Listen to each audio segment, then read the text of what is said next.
Hello! Today we'll be going over how to properly pick out your horse's hoof and other tasks that are necessary for hoof care. By the end, you'll each be able to effectively pick off your horse's hooves on your own.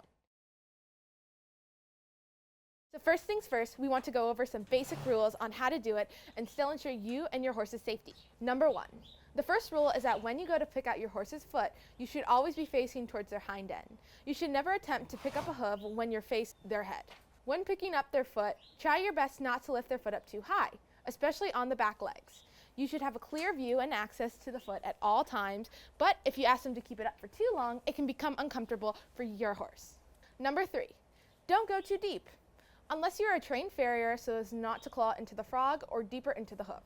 If you do that, you have a chance of irritating the foot or worse. Your goal is to get out poop, mud, dirt, or rocks you find until you can clearly see the hoof is free of any debris and then let it back down. So now we move on to a hoof picking demo. First, I'm going to face towards the rear and get close as I bend down to pick them up from the foot.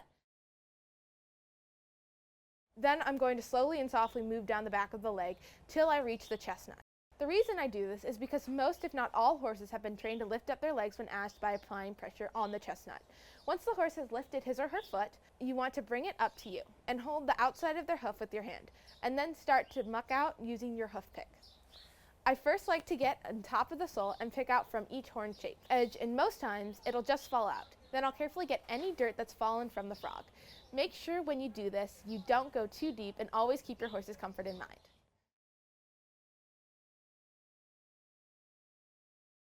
Badge completion. To complete this badge, you must work with the trainer on picking out a hoof in real life. When you have led through the steps and effectively complete the training, you should be able to get your hoof care badge.